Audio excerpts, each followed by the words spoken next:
Opa Gundam style, everyone. Welcome back to Wow Cool Robot. I'm your co-host. Shit, the host's meant to start. You go ahead first, Max. No, you can go first. That's fine. Oh, I can go first? Yeah, we go back and forth. I'm your funny little co-host, Callie. I go by she, they pronouns.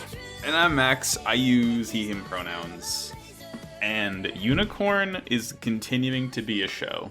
It's popping off. It's popping off. It's popping off. We got a lot of cool talking, which is just nice. I like when characters get to talk and chill.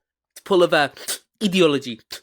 Yeah. To take a hit of that ideology. Before we get into it, how's it going, Callie? We chilling? It's going. For all you wonderful listeners, I apologize if I'm a little bit low energy this episode compared to last week's. I've had the day from hell, which just would not stop. I will not go into it because I don't want to waste your time. I want to talk about those cool ass fucking robots. But yeah, it's been a rough one, gamers. It has been a rough one indeed. But hey ho, c'est la vie. Yeah. It'd be like that. I've been started watching Tiger and Bunny. I've heard. I got for a Beyond Tomb World today. We got a Tiger and Bunny. Ooh, did we? We did. Oh, I've been chilling today. I've been doing an asynchronous low tier Pokemon draft with my little mini work league. Did you get a Miltank? I haven't got Miltank so far. I've got Rotom Wash. I've got Tentacruel. I've got Heracross. Ooh. If you can spot a Miltank is my favorite Pokemon. That thing is a beast in monotype. Its type coverage is surprisingly good. What tier are you in Miltank? Where are you? Let's find out. Miltank's higher up than I always think it is. Miltank's strong. Miltank is a low tier 4, pretty good. I mean, it's monotype, so it's a low tier, so the tier 3 is the highest. So okay. Yeah, Miltank's hanging. Miltank's he's in a tier with like Centiskorch, Gallade, Pinsir, Shuckle. Pretty good. Well, her whole thing is like she gets Sap Sipper, so she's completely impervious to grass moves, and then she has really a bunch of good moves on top of like it's like a bulky sweeper that gets recover as well, just for free for no reason. Yeah, I have a lot of milk and I must drink. You must sip that milk. Instead of sipping milk, I think we should sip some soup. Because we're back in it again. Callie, you have the little summary for episode 2 this week. Okay, I apologize if this is a little long. It's just I really liked this episode. So let's start this off with episode 2. The Second Coming of Shah. The Unicorn is battling the Kshatriya in its destroy mode, streaking red across the space outside Industrial 7. As the Unicorn gets an edge, Captain Zinneman orders Merida to retreat as he and the rest of his crew escape the Federation. The Unicorn turns back into its standard form as Bandana Lynx lies unconscious, taken in by Londo Bell's Nail Agama. On Zinneman's ship, the Garancieras, he's scolded by Lieutenant Angelo Sauper, there's a lot of vowels in that name, of the Sleeves for not retrieving the box or the princess. Zinneman admits he beefed it, and they should wait to hear for this princess. As Angelo gets mad, we see a masked man named Full Frontal take charge, interested in the Gundam. After a brief flashback of Bandana linked up to some machines as a child, we head back to the Nail Agama, taking refuge in a debris cluster, their mobile suits spotting a derelict Salamis-class cruiser above them before they're recalled. Deguza Makel, the commander of an ECOAS unit on the ship, is told more about the Gundam and its NTD system to the dismay of Alberto Vist from Anaheim Electronics. Deguza tells Captain Midas of the Nail Agama to set a course for Luna 2, but Alberto demands they blast their way through the debris cluster to Von Braun. They argue as Midas turns their comms off, and in his anger after recalling the mobile suits, he blasts the derelict Salamis class with their main gun, alerting their presence to the Sleeves. Unsigned Riddy Marcinus asked Audrey if she wants to see the Gundam. Takuya and Mikot join in, and seeing the Unicorn's hatch opening and Bandana in the cockpit. After waking up in the infirmary, Daguza interrogates him. The crowd protests, but Daguza notes a civilian hijacked in mobile suit and interfered with combat, which does warrant capital punishment. Bandana tells him everything he knew, but Daguza doesn't believe it. Suddenly, the Sleeves attack. The Nail Argama scrambles to defend itself as Audrey tells Bandana to get away and destroy the Gundam, but he refuses because she won't tell him why. Daguza grabs Audrey and pulls her away, claiming he knows who she is. On the bridge, Alberto demands they head to the moon with haste as they are being attacked by the MSN-06S Sinanju, an experimental mobile suit that they base the Unicorn specs off. The pilot is Full Frontal, the Red Comet, the second coming of Shah, who single-handedly took out 2 Klopp-class ships. Midas tells them if they run, they'll be attacked from behind, so they can't run away. After taking out several mobile suits, the battle is halted as a hostage negotiation takes place. Daguza informs Frontal they have the heir of Zeon, Maneva Lauzabi, on board. He demands safe passage, but Frontal refuses as they can't confirm it's her. He demands that they hand over the Gundam and all their info on Laplace's box or be destroyed. Daguza and Maneva stage an argument with the comms on to try and confirm her identity, but to no avail as Alberto fucks it up again. Bandana comes to the bridge and tries to get Maneva to leave, but she refuses to Bandana's dismay. That's why so many have to die for the box. Bandana launches in the Unicorn as Alberto returns to the bridge. The Unicorn and the Sinanju clash explosively to give the ship some time to leave. With Riddy's help, they're able to damage the Sinanju before Marita grabs the Unicorn in her Kshatriya and forces Bandana to fall unconscious with a clean blow to the cockpit. As the Sleeves withdraw with the Unicorn in tow, the symbol appears on the Unicorn's monitor, saying Laplace. Bandana is taken to the Zeon-aligned mining colony of Palau to discuss history and oppression. Bandana tells Frontal about where he got the Unicorn, to Angelo's anger, who tries to beat him up, but is called off by Frontal. Bandana is told in his battle with Frontal he killed a Sleeve soldier and is racked with guilt. Frontal tells Marita and Cinnamon to take him away, but not before Bandana asks if Frontal is really Shah. He tells him he's merely a vessel for Space Noid's beliefs and will be whatever they need him to be. The Nail Argama is resupplied and Londo Bell is reinforced by Moakoa's teams as they try and find the Unicorn in Palau. The bickering between Alberto and the other captains makes Captain Midas leave out of anger, running into Daguza and his co-captain Liam. Daguza draws up a plan to rescue Bandana. Riddy then breaks Maneva out of a holding cell, trying to get her to come with him to Earth. And then back on Palau, Bandana deals with his grief over a family meal with Maneva. Afterwards, they talk at a church about hope, religion, and the symbolism of Zeon. In their way back, a drunk man stumbles into Bandana, slipping a map and a transmitter into his hand with a plan for his escape that will inevitably turn the peaceful colony into another battleground. Hell yeah. I slipped up so many times saying that. Oh my god. Oh, that's fine. That's way longer of a summary than I would have ever written. I'm so sorry. I just didn't know what to write.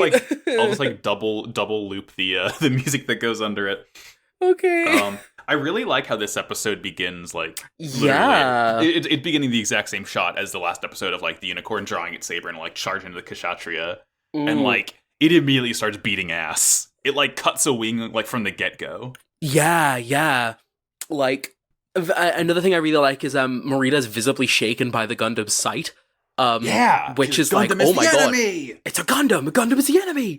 I never heard that before, gang. Yeah, that's I remember that from a certain earlier Gundam show, it seems.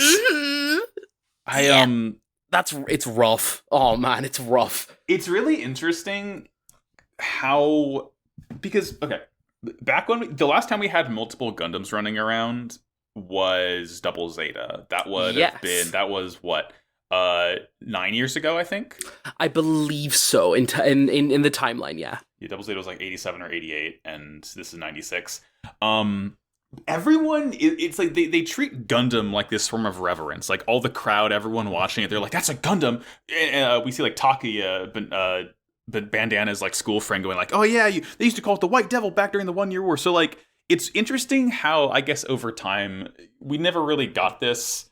I guess because it's probably years after conflict, people like look back on it like through the lens of history more than just like modern events. So they're like, oh, the Gundam, it became this big driving force. So now when like a Gundam appears, everyone's like, oh shit, oh fuck, things are gonna get crazy.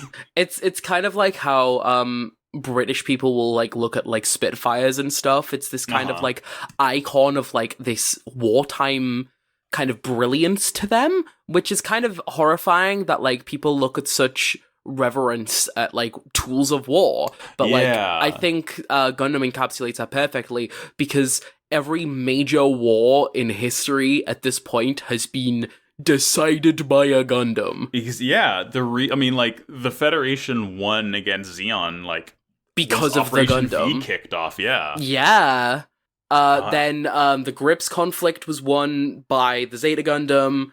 Both the Neo-Zeon wars were like ended by Gundams, or the actions of Gundams and stuff as well. So it's kind of like, I think it's a case of one of these things hasn't been made in a while. It has if you read Moon Gundam, but that requires reading Moon Gundam. That's the thing. People don't really think about that.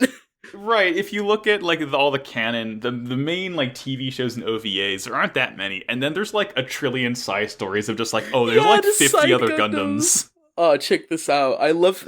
The thing is about that, you can really slap there's some self-referential kind of humor about that in Thunderbolt, where they keep getting sent, like, old MSs from, like, the month before with just a V-fin and, like, a Gundam head, and they go, this is exactly the same as this gun cannon you sent before. Like, stop sending us fake Gundams. These aren't real Gundams. You've just put a head on them.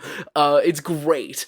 So I think it's kind of interesting to see immediately this super important machine has just come out of the woodwork. Mm-hmm. So people are freaking out, including, like, the person who's, like, fighting the Gundam. And as a result, that's gonna fuck with them. Yeah.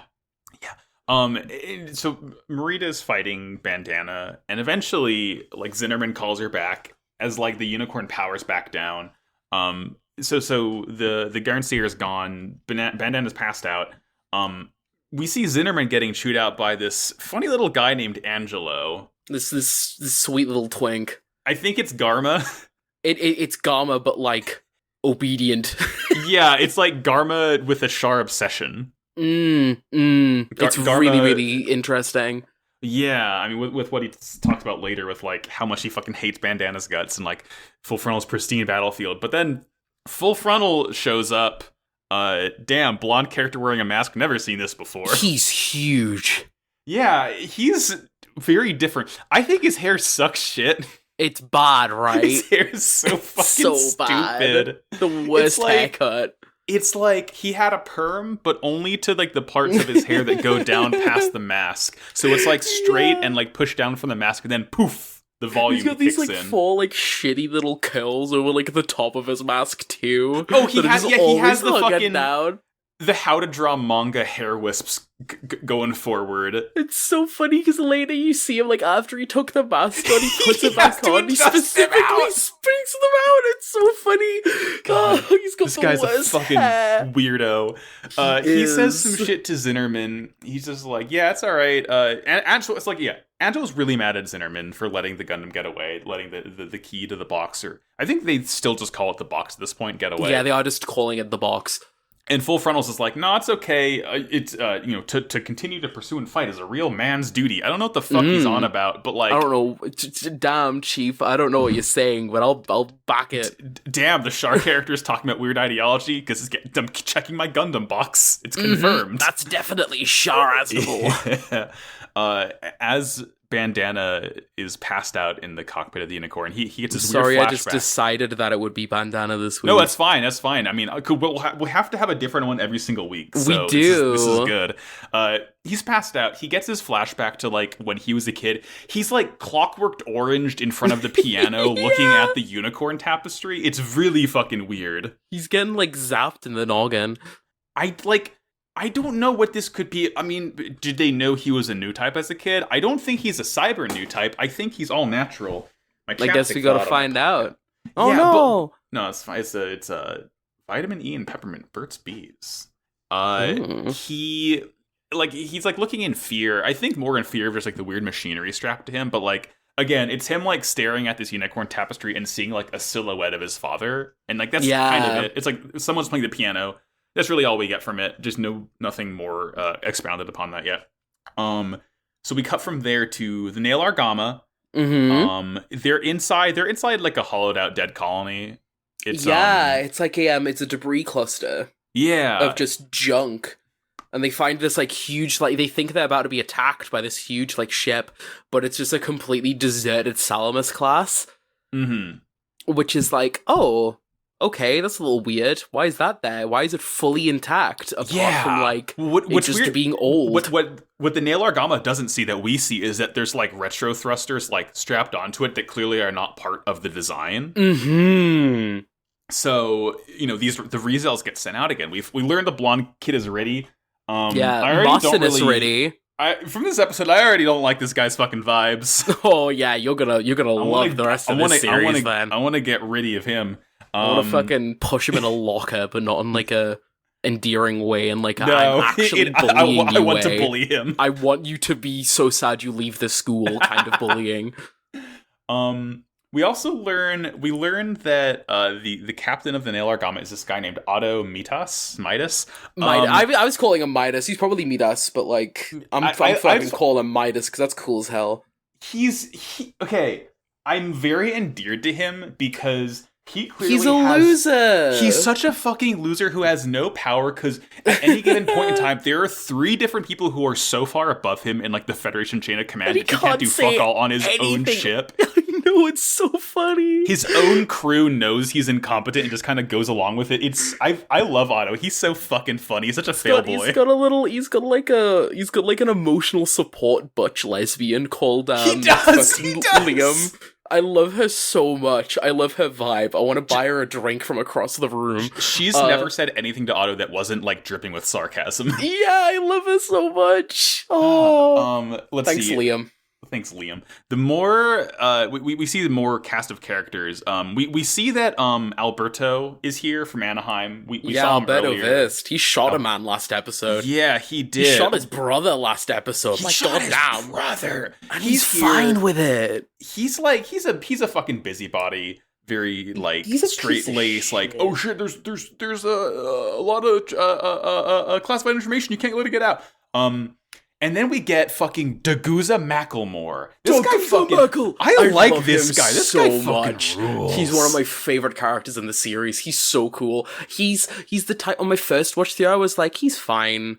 I guess he's cool. On my second, I was kind of warming up to him a bit. And now that I've got that, like, kind of like, oh yeah, no, he's pretty cool, like, forefront in my mind, I'm like, oh yeah, it's Daguza, dude. Oh, it's Daguza. Just, like, I love this guy. Consummate professional. Seems like a genuinely good person. He's the head of his personal unit of Echoos. Is, like, I guess what they're, like, Federation Special Forces. Yeah, they're special forces that, I think they're internal affairs.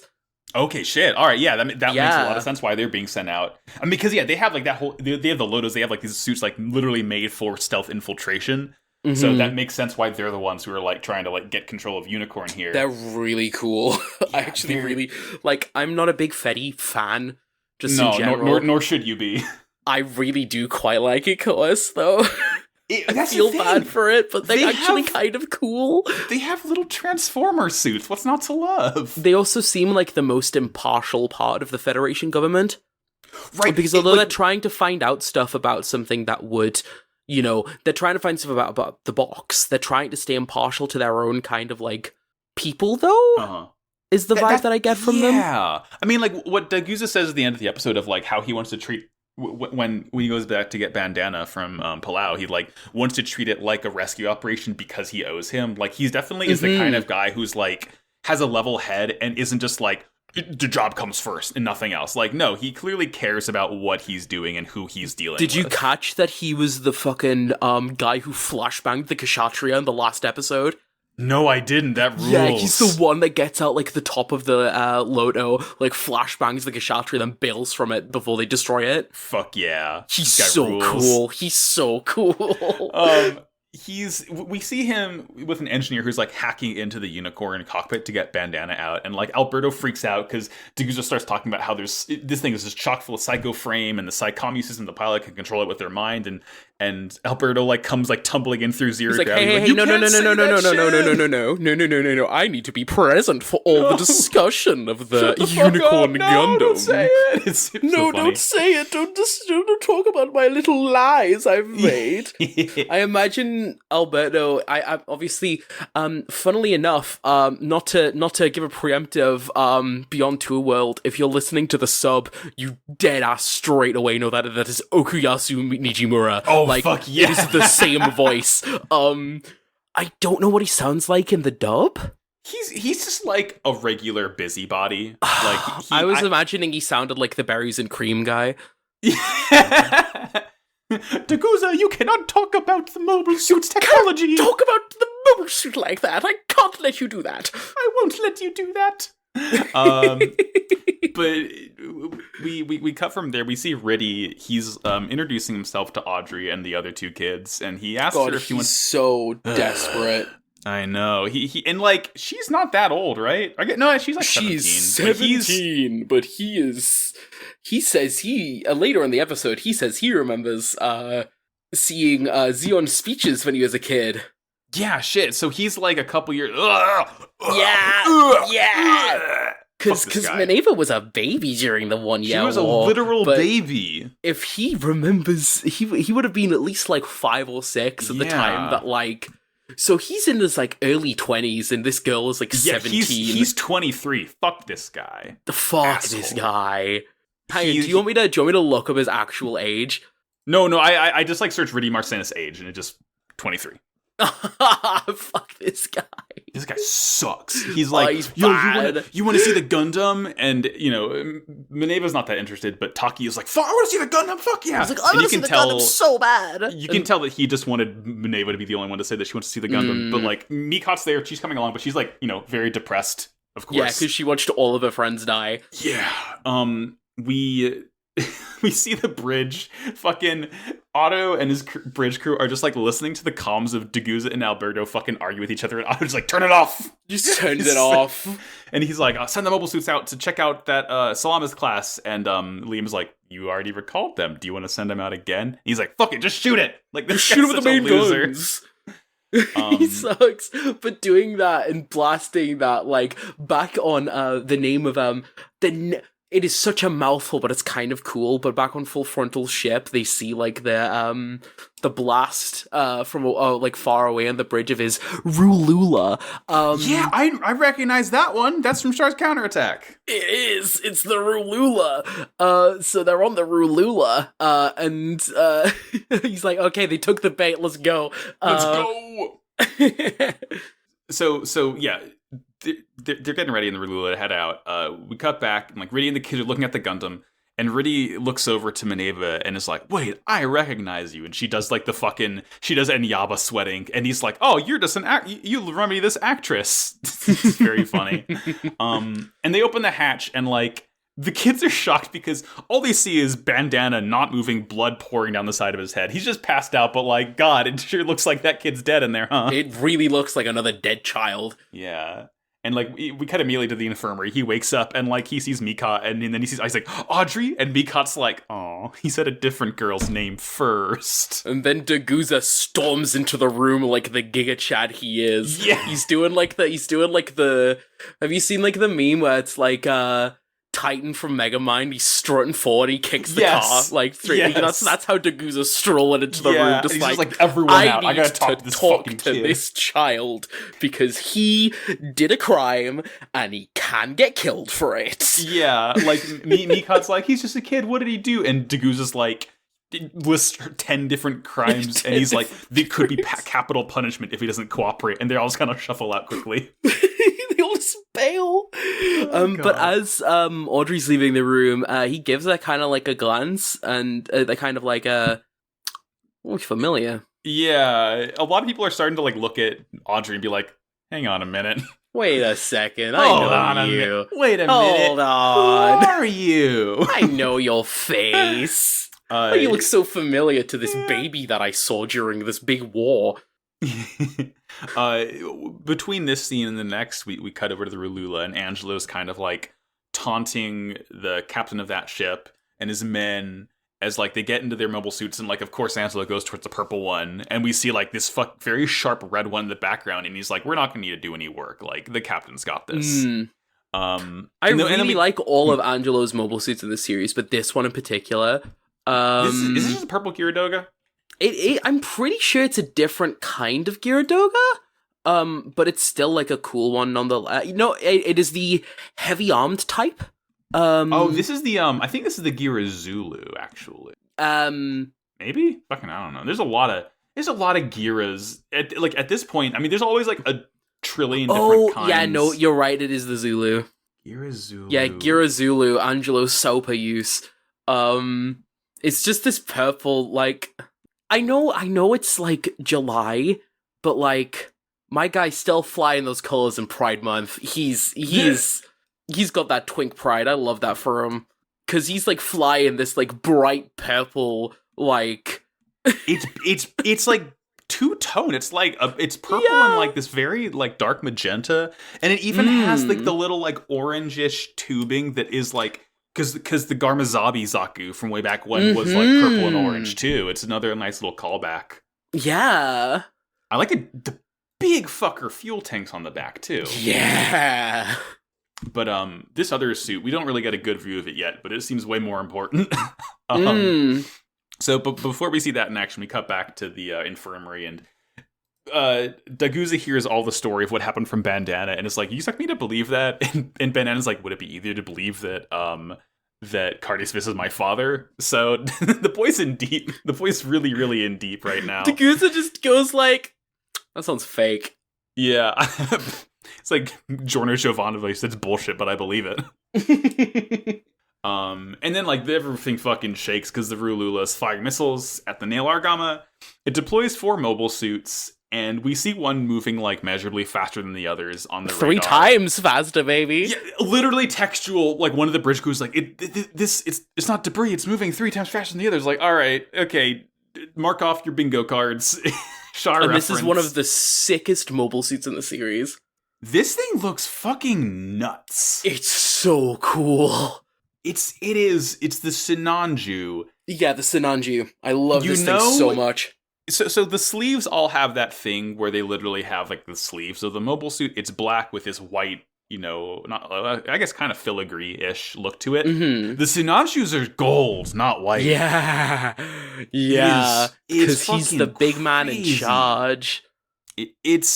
I love like so it has these like. I mean, it's so fucking hard to describe. It's just like, think of a mobile suit and make it 10 times sharper and red and gold.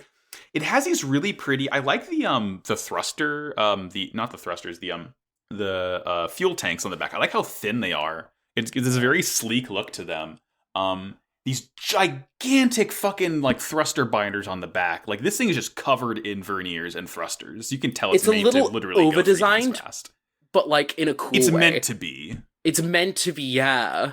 Like, I wouldn't like it, because at one point they mentioned that, like, the Sinanju was stolen and refitted. So, like, what it looked like before, I feel like I wouldn't like it as much because it's not this, like... I mean, my favorite kinds of mobile suits are over-designed pieces of shit, and, like, this kind of fits that bill. It's not, like, as bulky. Like, my favorite mobile suit ever is the Nightingale.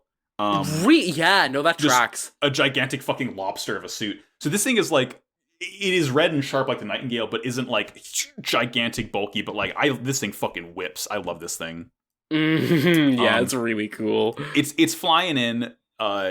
Everyone's like scrambling on the Nail Argama. This is when Daguza kind of realizes like who Audrey is, because like everyone's going to put normal suits on, and Audrey like Zero G floats by Daguza, and he's like, "What? Put a mobile suit on." And he like looks back. He's like, "Huh?" And wait a second. He realizes Audrey's Minerva. Bazinga, or I'm sorry, I wrote Bazinga in my notes this whole time. Bazinga, that's so good. That'll be next week's. Bandana catches Riddy's pendant as he flies by and hands it to him, and Riddy's like, "Oh, he thinks it's my good luck charm." And he kind of like scowls as he turns away of like, "No, there's no way that kid could have piloted the unicorn. No way that kid could do that." Kid. And that's when Minerva floats in and like pushes Bandana back into the room and tells him like, "We basically need to destroy this fucking mobile suit so badly. The sleeves need it, so we got to get rid of it. We cannot let them have this thing." But Bandana definitely, he's like, I still think the level of how much he's obsessed with Minerva is a little weird at this point, because he just met her. But he asks her, what do you want to do? Not what you think you should do, but like, what do you want to do about the situation? So you can definitely tell he's like trying to, have Audrey. I mean, I guess he's kind of not making her think about the greater good, but he's definitely like, constantly asking her like, do you think you should do this? Or do you think you need to do this as like, I mean, he doesn't know she's a leader or anything, but you know what I'm trying to say. Like, I think it's more so, he said that he wants to feel needed by her, which is like, my guy, that's really not healthy for your own self-image. But like at the same time, like, I get it. But also it's kind of like, I think it's a little bit of, Bandana really like falls into that whole children being different from adults as kind of like an idea. That's the role he fulfills in his early part in the story, I think. Which really does go back to, he wants Audrey to be like him, of kind of like aimless, but at the same time having that choice to kind of do whatever he wants. So he doesn't want to see her acting like an adult like everyone else. Yeah, he wants her to like be like him. Yeah. I mean, she's a teenager. He wants her to be able to be a teenager. Yeah. Yeah. So this shit cracked me up.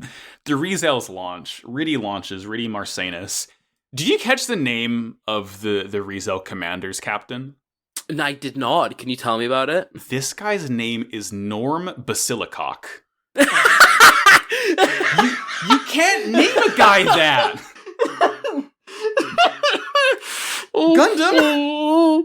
Oh my god! I had to cover my mouth because my laugh was fucking peeking the microphone. Oh my god! This fucking guy, Basilicock. This fucking guy, and he dies this episode too. Fucking ripped to a real one. He's part of the Romeo squad. It's like, what the fuck? This fucking guy. What a fucking Norm loser. Basilicock. He's in the Rizo with the green lights on. They really called him man Basilicock. That like beats out Kakrakan Kakuler as maybe the funniest Gundam name so far. I'm still a big fan of Jamatov Hyman. That's another tremendous one. Incredible Gundam name. I know there's some like wild ones inside series like Revival. But like they don't make them like UC Gundam names. They don't make bitches called Norm Basilicock. Cannot beat UC Gundam. It's so goddamn good. Norm Basilicock. Jesus, you can't name a guy that. People are, they're taken up. People are expositing about Full Frontal being the second coming of Char. His mobile suit's undefeatable. It was taken. It was taken from Anaheim and like Norman. Was that? Norm short for Norman Basilicock. No, it's actually Normal Basilicock. Sorry, normal if it's a Basilicock. Let's be real. Yeah. Don't look. It can turn you to stone. No. So Alberto rolls in. It's fucking, I can't get my mind off Norm Basilicock. It is the name of all time. I just didn't catch it when I was seeing. Okay, we need to talk about Full Frontal, or I'm gonna die. Yes. So Full Frontal, people are expositing about him. Oh shit, he's the best. He's the Red Comet, undefeatable. And like this is when God, I genuinely always forget his name, Alberto, because there's Alberto and Angelo, and I constantly get their names confused. Alberto rolls in, expositing about it, and he's like, yeah, the sleeve stole this suit from us, and he like plugs in this little credit card looking thing that like gives the tech specs of the Sinanju. It's funny how he just had that on hand. That's very weird for him to have, but whatever. And this is when he's just really proud of his portfolio. I know, yeah. I guess he's giving them the specs of like what it was originally. Yeah, because considering it was based off the Sinanju. Yeah. But this is when Minerva walks into the bridge, and Full Frontal is like fighting a bunch of guys at once. Angelo tells all of his men to stand down and not fight, like, because Full Frontal's fighting like 3 different guys, and Angelo's like, no, we just get in his way. Like, literally don't help him. We're just here to watch. Yeah, exactly. They're the peanut gallery. They're like the fucking like 2 Muppets that sit up in the fucking circle. Yeah, they're Statler and Waldorf, exactly. Yeah. But this is when Deguza radios. You can get on the combat radio and tells the Sleeves to stand down He has Maneva Lauzabi, heir to the Zeon's throne. This is the big reveal that we definitely didn't know about till now. Definitely didn't know about that. Full Frontal responds, like, what do you want, Daguza Macklemore? Full Frontal doesn't really seem to care that they have Maneva at gunpoint. He doesn't really care. They literally don't give a shit. Yeah, and there's a really good conversation about it later on with Riddy. But it's good when we get to it. But, Full Frontal is just like, we don't know that she's Maneva. You can't verify that. Like, we're going to continue fighting. Give us 3 minutes. He's giving them 3 minutes to hand over the unicorn, and then he will safely allow them to leave and go wherever they needed to go. That's like really the extent of the bargaining he's willing to do. And over that 3 minutes on the bridge, like, Maneva just kind of talks about how she's fine being used as a bargaining ship. Like, that's kind of all she can do at this point. This is when Alberto also reveals to the rest of the bridge that, like, the suit's not the box itself, it's just the key. Like, yeah, if they destroy the unicorn or send it out to get destroyed in battle, Neo Zeon can't do anything with it. They can't open the box. The status quo can be upheld. It's just very, like, nebulous conversation about, like, just the nature of the unicorn. Yeah, like, we know it's the key, and, like, we see that Law Plus program, but it's just like, what is it? I guess we'll find out. But I'm just like, what is it? I want to know. I want to know. Let me see. This is when Bandana comes in and kind of what we were talking about before, how he tells Maneva, he's like, no, you're not Maneva. You're Audrey to me. Like, you're young. Like, you don't need to do what all these stupid adults want you to do. Come leave with me. And it's just like, it just comes off as, like, absurdly naive, like, more so than a lot of, like, naive early Gundam pilots come off. Like, because I think at this point, Daguza has a pistol held to Maneva's head, right? Oh, yeah, for sure. He absolutely does. I do really, it was very much a case of that naivety. And it's one of the things that I like so much as Unicorn as a series, that, like, it handles that naivety very well. But, like, to say any more would be spoilers for the rest of it, so I won't say any more. But I really like Benaja as a protagonist. He's like of the 4 main guys, just because of what they do to him, like, after the series, that he's kind of the most important character. It's like, Amuro's my least favorite. Oh, fuck Amuro. That guy sucks. Yeah, fuck that guy. Fuck that pig. Camille's the best. Camille's the best. Camille and Judo trans are just icon. Like... Camille and Judo are just god tier protagonists, and they're number 1 and number 2. But, like, that number 3 spot is definitely, like, Benaja, and I really, really like him. I just happen to really like these excellently written, fantastic little fucking children just giving it their all in war, one in a slapstick comedy way and the other in an absolutely suffering hell way. I fucking love Zeta. Zeta, like, my favorite Gundam is 0079. The best Gundam, like, from an objective standpoint, I think is Zeta. In my opinion, it's One in the Pocket, but that's just my controversial opinion. I don't think that. I feel like more people say that than a lot of things. I love One in the Pocket so much. It's 080 or 083 is the best, but I'll get there. 83 is kind of it's pretty good, but it's Anyways, Unicorn. Unicorn, that's right. So Bandana kind of comes to realize that, like, no one's going to budge. So he was like, all right, I'm going to take matters in my own hands. I'm going to go out, and if I destroy that red suit, there won't be any problem, and me and Audrey can live happily ever after. And then, like, Alberto's, like, suspiciously not in the room anymore. Yeah, it's so fucking funny. Alberto's a fail boy like Otto is, but not in a funny way. In just kind of like he's like in a gross little gremlin way. In like a fucking corpo way. Yeah. We see Riddy tries to fight Full Frontal, and, like, he gets a fucking, like, it's kind of a new type flash. It's not a full new type flash, but he's like, he, like, kind of backs off as Full Frontal, like, pulls out his rifle. This is when Norm Basilicock charges in. I really like how the Rizel's beam rifle is also its beam saber. Like, you hold the entire gun as a handle as it. Well, it was like that for the Zeta too. That's true. Because the Rizel and the Re-GZ are both based off the Zeta. They're all based on the Zeta, and yet he charges in. He just gets fucked. Like, he's done. Goodbye, Norm. Very, very sad. Yeah, to see he gets you. shit on. Go. Rip that fucking. He got Basilicock and Ball tortured right there. Yeah. Riddy gets like an actual new type Flash, so he's a new type, whatever, who gives a shit. He gets his new type Flash as like the unicorn sorties, and Deguza is so goddamn mad at Alberto for letting Banasher go out, and Alberto's just like, no, it's fine, if the key gets destroyed, problem solved, I guess. So Bandana goes out. He has this like fancy normal suit he's wearing that like Alberto kind of exposits. It's full of some, you know, medical equipment that basically like it can puff up and like heal you and shit as you take on like the absurd G's the unicorn can put out. It's like a suit designed to be piloted by, or it's a suit designed to be worn by the unicorn's pilot and like no one else. That's kind of a cool thing. It's just like the Magma Diver episode of Evangelion. Oh, if you... I made you think about that again, didn't I?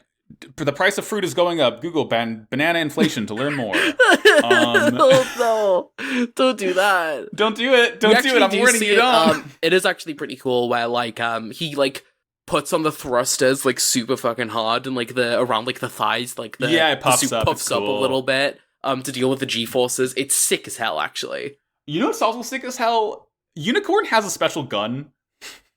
The Beam Magnum. This shit fucking whips. It's the coolest fucking thing. It's so strong.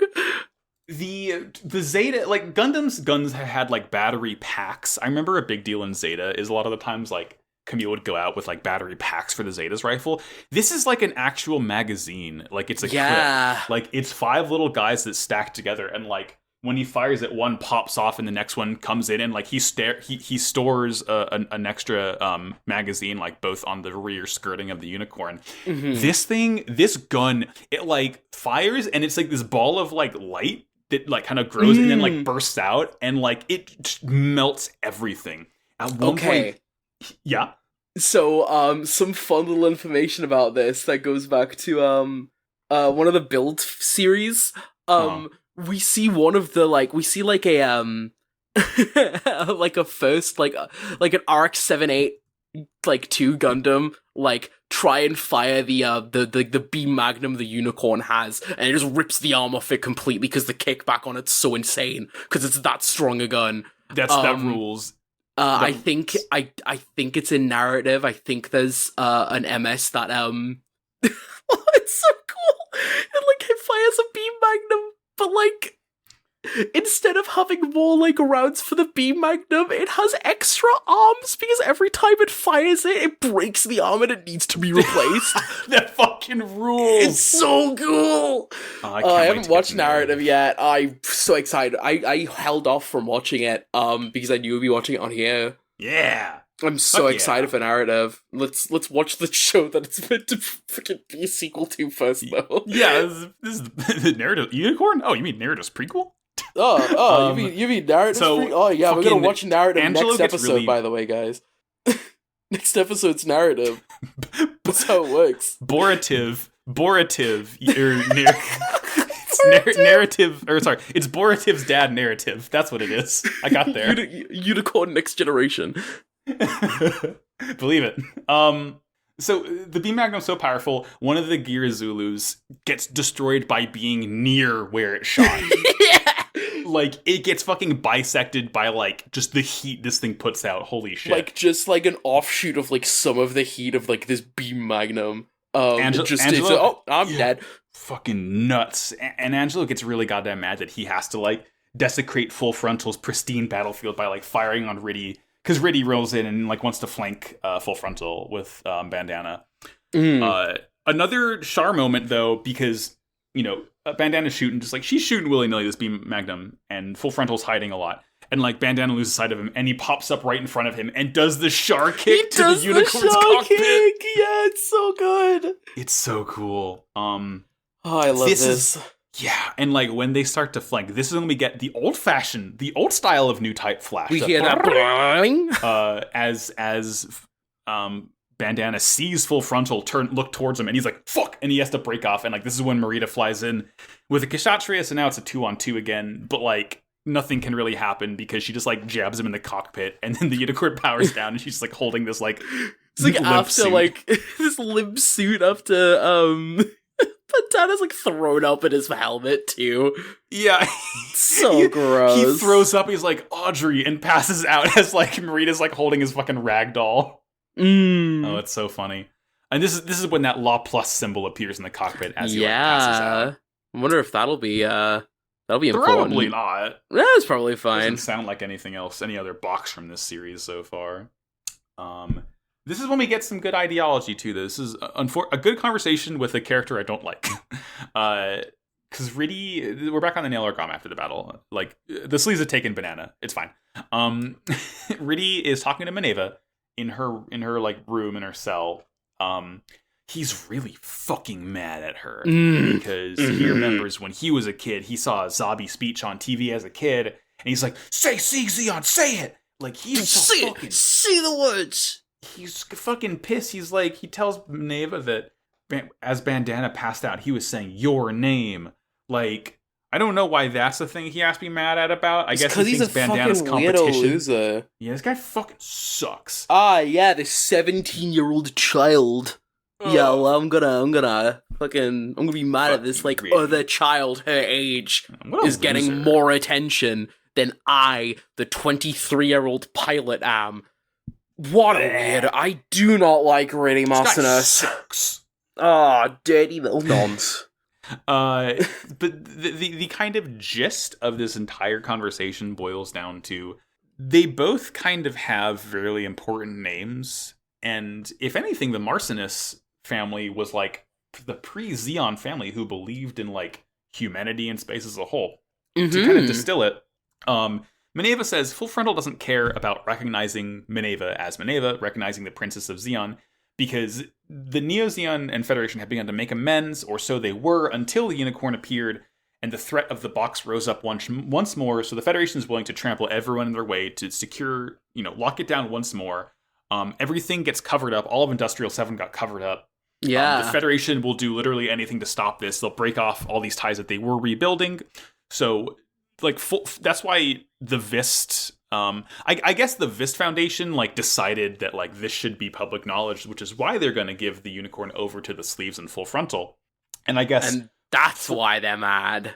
Right. Full Frontal knows that if he can get his hands on the box, it's not going to matter. It's enough of, like, a monumental thing that it's not going to matter if Minerva's in the picture or not, because it's so much older and bigger than Minerva is. Like, she's like a 17-year-old princess of, like, a mostly defunct nation at this point. Completely and, gone. Like it's like the only, it's like having your, like, I don't know how to describe it other than, like, it's like having it's like your name having clout because you're, like, were related, like, somehow to, like, Edward the Confessor from medieval ages. It's like, right. It really doesn't matter all that much, but to, like, the insane loyalists, you do matter a hell of a lot more. Right. It's like Minerva's one of the fucking, like, modern day Kennedys, and there's the That's Declaration a much better of Independence. analogy. Yeah. Right. Like she's small potato. She's not importance right here. Yeah. But the one thing that really interested me is that, like, both of their families have such a weight to them. Obviously Zeon for being Zeon, but the Marcinus family, from what I gathered basically really just from that prologue, is kind of like the pre-Zeon, like the first family. Like, Marcinus was the biggest name when the Universal Century started. He was like the prime minister or whatever, talking about the promise of space and this charter and everything, and, like, then, oh shit, everything went really, really wrong and people forgot about him and he lost importance. It's like, it's a pretty apt, it's like a pretty apt comparison to make here, but, like, Riddy, he kind of starts to understand what she's going for here, but, like, she just completely talks her way around him. It's nice. Get his ass. Fuck this guy. Yeah. Fuck him. Get rid of him. And then we go to a palatial estate. Yeah. A very nice fancy building. I thought this would have been, I was like, is this Neo-Zeon? No. Like, Axis is gone. Side 3 is gone too, I think. Like, this is we learn it's in Side 6. It's a mining asteroid named Palau. Yeah. But the room is based off the main room at a Bawaku. Yeah, did we ever see that room in a Bawaku in Gundam? I don't know if we did or not. I feel like if we did, we weren't paying much attention to it. But one thing I find really, really neat is that there are 3 flags in this room. the original Xeon flag, Shah's Neo Xeon flag, and then the sleeves flag above it as well. Yeah. I think that's a really, really nice touch that, I think I really like Full Frontal because he, as a character, really stands to embrace the history of what his, like, organization means and what it stands for and what the people of space and what the people of Xeon want. And this conversation kind of highlights that as well. Yeah, so it's Full Frontal is such an interesting character to me because he's so interesting. He's very obviously not Char, but he's not trying to be. He even says that, like, later on, you know, I'm skipping random parts of it, but like when Bandana asks him if he's Char, he says, "I'm just an empty vessel. If the people of space want me to be Char Azimuth, that's who I am." Mm-hmm. Comparing that to Char being like, "No, I am Quattro Vagina," like saying very decisively who he is despite what we know he is, versus Full Frontal being like, "I'm okay with whatever people want me to be." Like, because Char famously fucking hated that shit. Like, when he had to be the one to lead Ayuk back in Zeta, he was like, "All right, I guess I'll be Char," but like, you could tell he fucking hated that shit. Mm-hmm. And Full Frontal has so much more, like, I know he has like this renewed potential to like lead Neo Xeon, but critically, I feel like he doesn't have the charisma of Char. People say he's the second coming of Char, but like, he really, like, he's very obviously not Char. I mean, he looks like Char if Char had like dog shit hair. He even has the fucking scar and everything. Oh my god!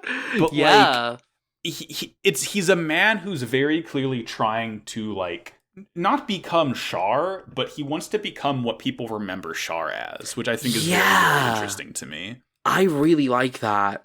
That he's the embodiment of what he believes his people want, not what he himself wants to be. Yeah. And I think that's very interesting for an antagonist to be that he is a vessel for the dreams of his Neo Xeon. He's the dreams of the sleeves. And these people who've been oppressed by the Federation for so long. It just so happens that he's going about it in the way that they want him to go about it, which is the way that Shah went about things. And right, yeah. It's so wild and interesting, and I love this writing for this character so much. Oh, I love Unicorn. He's emulating Char in, like, all the wrong ways, basically. Mm-hmm. Ooh, that's a big rumble of thunder. Oh. But it's just so, I love this scene's so cute. Bandana is like so awkwardly like out of his depth, like trying to like he's very, you know, he's standoffish with Full Frontal, but like Full Frontal's like, you know, do you have a problem sitting down with tea with a mortal enemy? And he's like, oh, and he like kind of scurries over to the couch and sits down and like goes to shake Full Frontal's hand when he takes his mask off and everything. It's so cute. He offers him a handshake and then he's like about to take it and he's like, hang on a second. Take that mask off. Wait a minute. Put your mask off, man. And he does actually take it off, and I really do appreciate that. Yeah, Angelo is like, what the fuck? You took his mask? I mean, like, clearly people... It's not like a thing where no one's ever seen his face, because like people act surprised when they see him. Like when Zinnerman and Marita come back in later, they act surprised, but like they've seen his face before. Clearly, it's not like with Char where you're like, oh, like what is that face? You know, like it's just a very rare occasion. Man? It's a rare occasion, but like, you know, he's giving Banana like the enemy's respect. Like he's being very forthcoming and telling him all the things he asks for. Not everything, but like he's treating Bandana very well, clearly in an effort to like ingratiate him towards his side and to see his side of this conflict. Because again, I mean, surely he must know that only Bandana can pilot the unicorn. Like, I think it's kind of like, I think it's implied that he knows. Because if he'd already talked with Cardius beforehand about getting the unicorn, like Cardius would have had to explain to him, by the way, the unicorn can be registered to one single person. So the fact that Bandana was in the cockpit of Unicorn, I feel like Full Frontal has to know that like only Bandana can be the one to use it. What you done that for, Bandana? Yeah. You got it. You got your little teen boy cells inside it. Now I can't use it. Come on. Got a little child in my mobile suit. I can't get him out of there. I'm never gonna wash his psychic stink off my mobile suit. You spilled soup all over the damn cockpit. Got the Bandana. soup all over the cockpit. Full Frontal asks Bandana, you know, he asks him for information surrounding the box, everything that he knows, which, you know, it's not much. Yeah. Bandana's like, Maneva tells me, or Audrey, because, he's like refusing to recognize her as Maneva. He says that, she says, if you got the box, it would just mean more war. Everyone feels the same way after Industrial 7. And Full Frontal asks Bandana, like, do you believe in such a thing as this box that can, like, supposedly start a conflict or end all conflict? And Bandana's like, well, history, and he just recites, like, discovery of Minovsky particles, the colony drop, the Axis shock, like, all of these things that happened that, like, became these, pivotal points in UC's history. And Full Frontal starts to kind of like wax poetic about he wants to make a better future for space noids. And like it really seems like Full Frontal is kind of learning from the mistakes of Xeon as a whole, but like more from Char. Cause like it's again, this guy can't be Char. Char's fucking dead. Char's very, very gone. It's interesting to me that Full Frontal has like, it almost feels like he has Char's knowledge, Like, he very much does seem like the second coming of Char because of the things that, like, he knows. It's like he's learned... It's like fucking... Like Char died and then, like, he had an extra life and came back as Full Frontal or something. I guess that's what the kind of the implication is with the whole second coming of Char thing. Yeah. But Full Frontal... God, he's such a fucking cool character. He's so fucking cool. Yeah.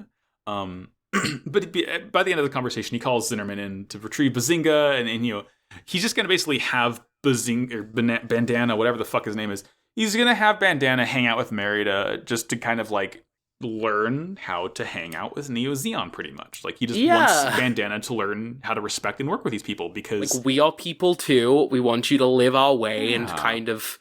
I know our way is different to your way, because you went to, like, Amazon College, but, that's fine. We're gonna take you to a nice family meal with this like pilot that you fought on the battlefield. Oh, that part was so cool. Before that though, we cut back to the Nail Argama, and everyone is just fucking pissed at Alberto for sending the Unicorn out. Like, we have to get 2 ECOS teams to team up together to infiltrate Palau and get the suit out. Like, for some reason, Alberto is the one briefing them on this. And like, yep, and it sucks because nobody likes him. Everyone hates him. And, like, Otto just, like, excuses himself. And he just has, like, a fucking tantrum in the elevator kicking Otto is such a fucking funny guy. He's, like, discount Kylo Ren. He's, like, angry and impotent, but, like, doesn't have actual power like Kylo Ren does. He's, like, kicking the wall of this, like, lift in as he's going up to, like, a different floor. And as he kicks, like, the door of it, like, the door's open and he slips out to Daguza and Liam. And it's, like, they're both just looking at him like, we gotta look after you, man. Yeah. And like, and he's really fucking mad about this whole operation. He doesn't, because like, again, the entire thing is he's the captain of the ship who has literally 0 authority because there's always someone higher up above him. Mm-hmm. And Daguz is like, actually, I'm kind of fine with the plan. Like, I'm treating it as a hostage rescue to get Bandana out of there, so it's not all bad. He's very just like calm and collected about it. And he mentions, he's like, by the way, I hear your ship has a hyper mega particle cannon. And then we just kind of like switch over from that scene. And I remember that shit. They had to shoot that shit into fucking, like, at the end of Double Zeta to rescue Judo from when he fought Haman. I remember when the Nail Argama got that big fucker gun. That's a pretty interesting callback you make there to Double Zeta. I'm sure that will come up again. Oh, also, at one point we see some new suits in the hangar a little bit earlier on. One is definitely like it's like some Jigen custom, but the main thing, the fucking Delta Plus. Yeah, the Delta Plus. It's like fucking twisted Hyakushiki. It's so fucking cool. It's like, I don't think it has that beam coating anymore. No, it's not bright gold, but it's like a goth Hyakushiki. Yeah, it's like this like very like dark gray blue color. And it has like red eyes. It looks fucking sick. This thing's cool. It's so cool. Riddy stares at it very like knowingly. I guess he's gonna fucking pilot it. Who gives a shit? He absolutely will. Fuck with how he guy. looked at it, and it's like, come on. So we cut from there to like Full Frontal getting intel that Echoes is probably gonna attack Palau next, so we got to be careful here. Because they know that it's like a Neo Zeon sympathizers running it, so they know that's probably where they had to have gone. We see Bandana and Merida eating with his family, and like it's really interesting to me because you kind of think that, like, maybe this is just like the artist just wanted to draw some nice food, but I would have expected them to be eating like, very like gruel. Basic food. Yeah, they're eating like paella and hamon iberico shit. Like, they like really nice like Mediterranean food. And I was like, what the hell? I think the thing is about that though is Mediterranean food, like, it's very nice and it's very like nicely like made and stuff, but it is very kind of low cost. Like paella's like main ingredient is rice. That's true. I mean, I guess that's speaking more of like living in like Northern Virginia. I mean, well, there's nice food here, but like if I went to go get paella, that would be like a very extravagant thing to either make or to buy. But I see this and like, this family's eating this very like colorful food. I don't know if it's like a statement on anything because it doesn't really tie into anything else, but I was just like kind of surprised that they weren't just eating gruel, like you said. But this is another really, really, all the conversations people have in Unicorn, like, all, so like, good. Lore, it's so fucking good. Because the main thing here, Bandana and this kid are arguing, and they're basically like arguing that the kid is like, oh, the Federation fucking sucks, they're killing us, and Bandana's like, well, Neo Zeon sucks too because they attacked first, and it's like, you can very clearly tell the whole point is that, oh shit, Side A thinks Side B is the villain, while Side B thinks Side A is the villain in the exact same way. War is bad. I mean, not as like ham-fisted as that, but it's like, you can tell the kid is raised on this propaganda in the same way Bandana was raised on this propaganda. And, the kid is like, you're a space noid, Bandana. Like, why are you on the Federation side? And, he talks to his dad, who was a pilot for Zeon back in the day. And it's like this entire thing. And like Bandana is like, he's like, excuse me, I'm getting tied up in my words. Okay. Bandana starts talking about, oh, Neo Zeon dropped a colony way back when, and like, nothing could have been done. Innocents died. I didn't kill anyone. I didn't mean to kill anyone. He like starts to kind of like spiral and freak out. Like a meltdown, like scares the shit out of this kid. Yeah, because the kid starts crying because like, it's Bandana trying to justify his argument, and it very quickly turns into Bandana after, because like, I don't think we really mentioned it. Angelo informs Bandana in the scene when he talks to Full Frontal that he killed a pilot by shooting his beam magnum wildly. And even Full Frontal's like, it was a stray shot. I know it wasn't intentional. But like, he has to reckon that he now has like human blood on his hands, and he can't justify his argument when he's like also having like a fucking panic spiral because he's realizing that he definitely ended someone's life. Yeah. God. But that's when Merida comes and it's like, all right, we're going. Come with me, kid. We're going to church, child. Come on, let's go. We're going to church. Sit your ass down and pray. We're going to church. Come on, let's go. Big fan of Hosier. Come on, put on your Sunday best. Wow, have you seen her? She's absolutely not straight. She's absolutely loving that song. This is interesting, though. It's. I don't know if we've really gotten a representation of Christian faith in UC before. Yeah, it's wild. It's a very nice ornamental looking cross. It's like this makeshift church is kind of like dug out almost. And Merida tells him, she's like, no war is ever truly justified, but you can't save human lives and be righteous at the same time sometimes. And she takes him, she shows him this church, and she exposits that, like, when people first were sent into space, it was kind of an exile, and humans naturally kind of flock towards some kind of light, right? And she gives this interesting line about, like, the sun, the sun is the light to Earth, but once you're out in the asteroid belt, like, the sun is like any other star, so you got to find your own thing. So she talks about how people found religion at first, and then it kind of became this Zeonic space noid philosophy that became like humanity's new god in space. Yeah. God, this is such a cool thing for Gundam to explore. Cool ideas. I love unicorns so much, and it comes back to that like idea of the unicorn as a beast of possibility as well, of like what separates a god from being a beast and that kind of thing. It's like people look up to these lights, and people looked up to Zeon as something to be revered and worshipped kind of like a religion, and that's why so many people went, and that's true for a lot of things. It's kind of like I don't want to get too deep, but if we go back to like the Nazis' rise to power, because that is very much who like the Zabi family are like based on, the reason they managed to rise to power that quickly and that kind of effectively is because they gave a light if that makes sense. They presented themselves as very kind of like presentable in a time of turmoil, and although they only existed to spew hatred and be like straight up just completely evil people, because of their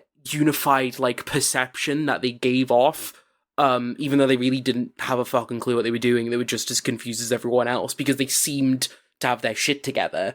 Yeah. People just flocked to them and followed them, and it's a very similar thing to what happened with the Zabi family, and it's why so many people still look up to Minerva as this next hope, and it's up to her to kind of stray from the horrible shit her family did to bring that new future that everyone wants, that everyone needs to be, and I think that's why she feels so much pressure, because she is carrying the hopes of like every millions of people. Yeah. And she's 17. That's a lot to put on a fucking kid. Poor fucking kid. Oof. But yeah, kind of like see Benaj's point at that point, right? Right. Like it's so good at just showing, like, filling in these like parts of the world you wouldn't necessarily think of at first. Yeah, but world building in Unicorn. It's like I love this outstanding. This like 8 or 9 episode OVA series has better world building than like fucking like all of some Wing 50 episode animes. I know, yeah. All of Wing. I didn't like Wing. I'm sorry. It's fine. Capital F, fine, I guess. Compared to this, though, I mean, Unicorn's already like pulling ahead. Hot damn. Yeah. The last part of this conversation is Merida telling Benager, it's like, don't worry about the lives you take in battle. You have no room for regrets. You can't undo what you do in battle. You know, when you're on the battlefield, you and your mobile suit become one entity, a pilot. And he's like, Miss Merida, do you pilot a mobile suit? And then I'm like, oh, he doesn't know. And she's like, yeah, I do, kid. Yeah, I do, kid. Sorry. Yeah, it's very funny. Oh my god. At that moment, we see Echous infiltrating Palau. It's a really cool scene. You just see those Lotos just tumbling towards things after hiding in the WVDOs. They pop out of the... Yeah, I love the fake balloon asteroids. I love them so much. I love that, like, it was introduced as, like, a bit in Zeta, and now they're, like, plot relevant. Like, I know, it's, like, pivotal infiltration tools. Later. Yeah. Because it makes sense, to be fair. Oh, yeah, absolutely. You don't have, like, X-rays. You're just looking. I mean, if you did have X-rays, like, everyone would be, like, dying of, like, just radiation poisoning, because it'd just be blasted with, like, X-rays the entire time. They'd be Minovsky X-rays, it's fine. Oh, yeah, no, it's fine then. Minovsky particles definitely don't cause cancer. Oh god, yeah, we're gonna get, like another Gundam set in, like, very late UC, and everyone's like, oh, weird, all disease, uh-oh. I'm 8 years old, but I look like an old man because I've been living next to this Minovsky particle plant my whole 8 years of life. We get a quick cutaway scene before the end of the episode. Riddy, like, infiltrates. He, like, knocks out the soldier in front of Minerva's cell and tells her, we're going to Earth. I don't think he should be in charge of her, but whatever. Yep, I guess that's why he's going against plans. You fucking get away from my daughter right now.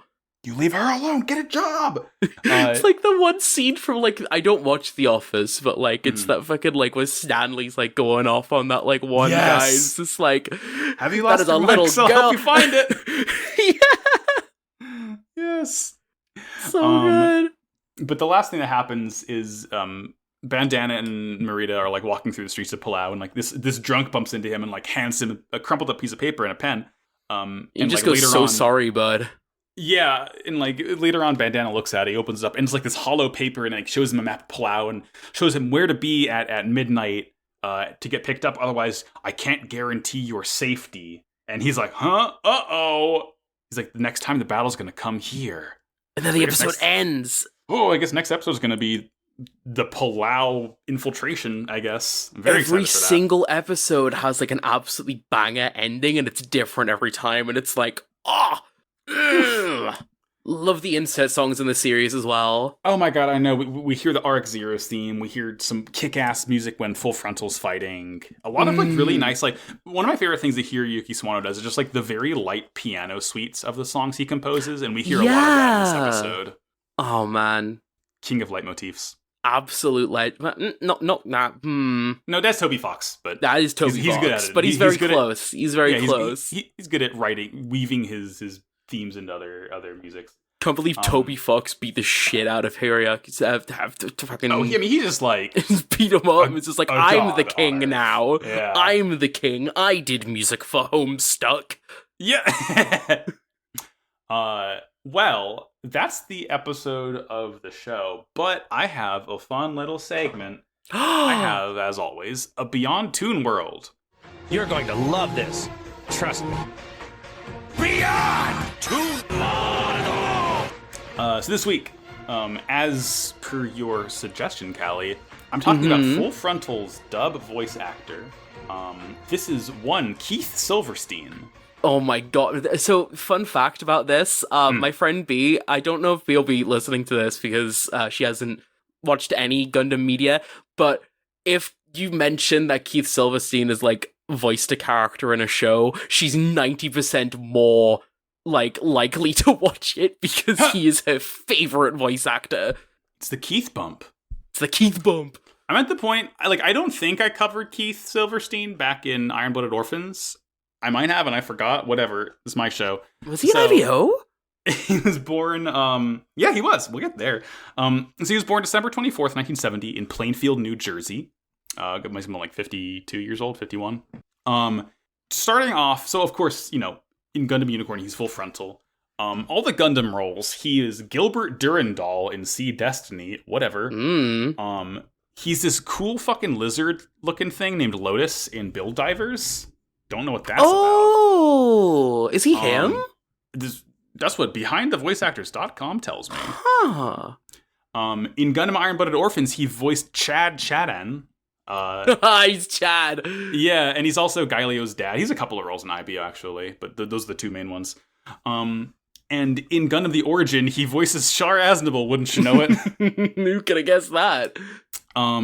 But he has such a recognizable, like, I wouldn't say his voice is nasally, but he has a very, very recognizable affectation that, like, I've recognized him and stuff. So the first thing I recognized him that I remembered his voice in the Viz dub of Sailor Moon, he voices Kenji Tsukino, which is Usagi's dad, Sailor Moon's dad, and Soichi Tomoe, who was like a villain in season 3 who like shows up all the time. Like he's just doing his voice actor voice for that, like nothing different at all. He voiced Kimimaro in Naruto. I got to the point where I was like so glad when I would like after finishing One Piece that I would recognize characters that people voiced. And now since I'm reading through Naruto now, I'm like, oh shit, I know who Kimimaro is. Fuck yeah.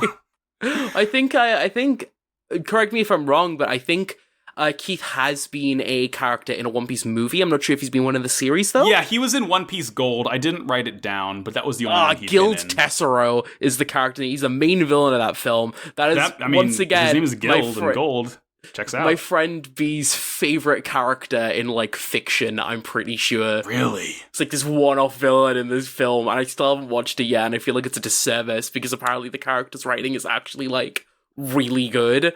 I think, didn't, like, all the One Piece movies get added to, like, Crunchyroll or Funimation or something recently? I think they're getting added to Amazon Prime. Well, I'll find a way then. Yeah, we'll find a way. We'll find it. They're on DVD. Or on Blu-ray. In the Code Geass, all of them's, he voiced Yoshitaka Minami. Let's see. Resident Evil, he voiced Hunk? Yeah, he did. Which is fucking really funny. In all the Soul Calibur, starting with 3, he voices Zasalamel. Very fun character, that. Starting in, like, the mid-2000s, in Sonic the Hedgehog, he's voiced Vector the Crocodile. Has he? Yeah, he's been doing Vector, like, since Heroes, I guess. Wow, God. Yeah. The first Sonic game. It's a fun one. I liked it. A good one, yeah. This one's for me. In fucking Skyrim, he voices... I mean, like, that's the thing. Here's the thing with Bethesda and voice actors. Of one voice actor gets, like, 30 roles in Bethesda games, unless you're, like, the big ticket celebrity, like when they got Patrick Stewart to voice the Emperor, or when they got Liam Neeson to voice your dad in Fallout 3. But he's like a ton of characters in Skyrim, the most notable of which is Savos Aran, who's like the Archmage of Winterhold. And you just hear his voice all the fucking time. Like, it's inescapable there. He's a couple Monster You were Hunter trying characters. to cross the border. Yeah. I want to hear Keith do that accent. He's a couple characters in the modern Monster Hunter games. He voiced the Seeker in Monster Hunter World, who's like this cool Wyverian who has like an insect glaive, and he voices Arena Master Arlo in Monster Hunter Rise Sunbreak, who's a fun character to hunt with. He was Dr. Wily in Mega Man 11. Really? Yeah, I didn't realize he was voiced in that because I never played it, but I guess they talk now. Guess they do. He voiced N in Dorohedoro. Yes, he did. He did do yeah. N. Oh, I love Dorohedoro so much. In Jujutsu Kaisen, he voiced both Masamichi Yaga, the principal, and my beloved boy Mekamaru. Who's just a cool robot. Love a good robot. In Shin Megami Tensei 4, he voiced Flynn, who's like the main character of that. He voiced in Danganronpa 1. He voiced Mondo Owada, who's my god, the fucking Pompadour guy. I guess half the characters are Pompadour. He's the biker gang delinquent. Yeah, that's man. the one. A lot of characters in those fucking games. In One Punch Man, he voices Deep Sea King. He does. The big fucking fish guy. Oh, I love that fight so much. It was so cool. He voiced, in Persona 5, he voiced the villain Masayoshi Shido. Really? I never played Persona 5. It didn't seem like I started playing it, and then I was just like, I don't like the Persona series on the whole. Yeah. I just kind of made that decision, and then I stopped playing it. Yeah, he's like the main overarching villain of it. He's cool. He has like gunner glasses. He's like these orange gamer looking glasses. he's got his gunners on. Yeah. In Tiger and Bunny, as promised, he voiced Kane Morris. I don't know who that is. I don't think I've met that character yet. It showed up in like all of like the spin-offs and the sequel and everything, so I figured it was important enough to add. Well, I'm only in season 1 yet, so... Oh, okay, all right. I'm just super early in. Okay, so Kane Morris, now you know. Wow. In JoJo's Bizarre Adventure, Robert E.O. Speedwagon. Oh! That's the biggin! That's not the biggin. That's the second biggin. Really? And the role that I think you will probably appreciate the most that he's done, in Hunter x Hunter, he voiced Hisoka. He's Hisoka? Yeah. I hate that. It all comes back down to the pedophiles, doesn't it? Jesus fucking Christ. Aw.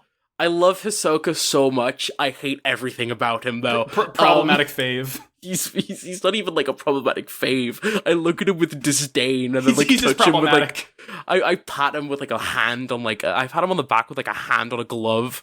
Like a gloved hand with like a 10-foot pole attached to it. I appreciate his character design. I like a good clown. Uh-huh. Christ. Not like that. Not like that. Like he's attracted to power. No, he's not. He's attracted to these two kids. I'm gonna put him and Riddy in the fucking toilet. Put them in the toilet at the same time and flush them down so they never come back again. They go to Sewer World. And that's Keith Silverstein. It's pretty very good voice actor. Yeah, a hell of a lot of good roles under him.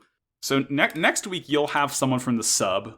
Mm-hmm. And I task it to you to find out someone who's very good. Don't worry about like worrying if we talk about them before. I always forget. I'm sure I've like redone this 3 different times at least, the same voice actor from before. So as long as I'll it's find someone cool. Don't worry. But yeah. I'll do full frontals. Damn, never talked about that guy before on this show. Yeah, I never thought about that guy, huh?